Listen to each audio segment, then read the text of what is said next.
Well, let's expand this conversation with Fola Aina. He's an associate fellow at the Royal United Services Institute and joins us from London. Fola, it's good to have you on this news hour. Thanks for your time.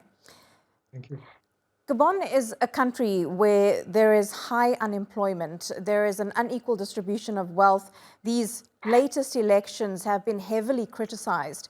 So seeing this type of action from the military, was it inevitable? Well, thank you very much for the question, and thank you for having me. So, in many ways, what's happening right now is something that has been in the offing for a while now. There's been lots of discontent, especially with regards to how democratically elected leaders in the region have been able to deliver the dividends of democracy. Okay, there's been lots of expectations, and again, the populations are becoming increasingly restless and disagitated with the fact that they feel like their leaders aren't able to deliver, as promised. And so for the military, this always offers an opportunity for them, to try to demonstrate their own competence and professionalism in seizing power unconstitutionally. So while this in many ways isn't a justification, but again, it's obvious to say that these signs were there right all along. And in many ways, a lot of analysts, like myself, saw this coming. Fola, I'm wondering if the military also felt emboldened to take this action, given what's been happening in other parts of West Africa and Central Africa, also this very much this anti-French sentiment. One analyst has described this as the Francophone Spring, similar to the Arab Spring that's now taking place in former French colonies. Would you agree with that sentiment? Yes, I would say partly so, but that again is not the only reason. But yes, it is a major reason. As you can see, the junta already have, suspended all forms of constitutionalism. They have also basically, toward the line of the latest coup, one of the recent coups, which is in Niger. So they're going by the playbook of the military junta in Niger.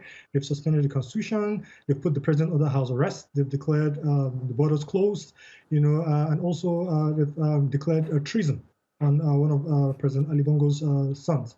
So again, this remains one of the major issues. But with regards to anti-French sentiments, we've seen this again as it's played out across most of the former colonies of France.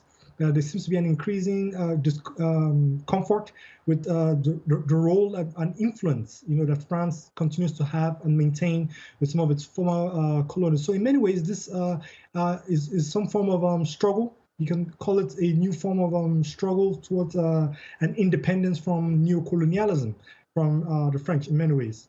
But with the French leaving, or at least being kicked out, maybe in many instances, does that also leave the door open for other countries to fill that gap? Countries like Russia and China, Russia already having a strong influence in West Africa. Yes, so obviously there will be gaps, particularly vacuums that will be created as a result of this unfolding situation, whether it's in Gabon, whether it's in Niger, or across, the West African sub-region. First and foremost, it's important to remember that Gabon remains a rich resource country, particularly oil. All right, despite the fact that it's only a population of just 2 million people, but Gabon plays a significant role as a major country producing oil. And of course, both China and Russia, which are countries that are keen on meeting their energy demands, would be very happy to try to exploit this situation. But first and foremost, they may come off as condemning the coups and plain ignorant of the fact that this in many ways sets back the dividends and gains of democracy. But truth be told, yes, these countries will in many ways benefit from stability that's created, by these unfolding events. And Russia has issued a statement to condemn the coup and what's happening right now in Gabon. Very quickly, Fola, I just want to understand, what is the regional impact going to be now? This the 8th time a coup is happening in the last 3 years.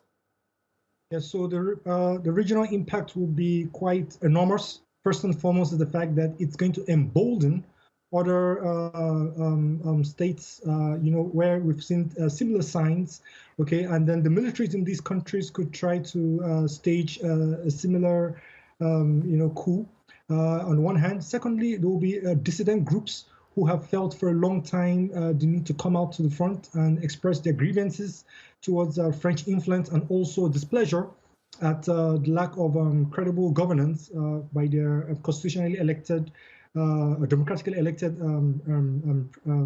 heads of states.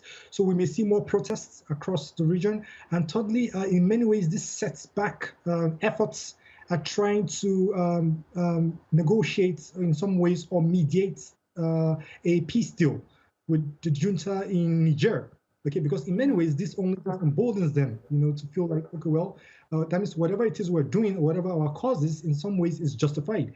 If Gabon can be doing something similar. So this puts a lot of strain on world leaders, particularly those within the West African sub-region, including Nigeria, of course, ECOWAS, because again, this in many ways would embolden coupists, across the region. Fola Aina, really good to get your thoughts and analysis live there from London. Thank you so much for your time.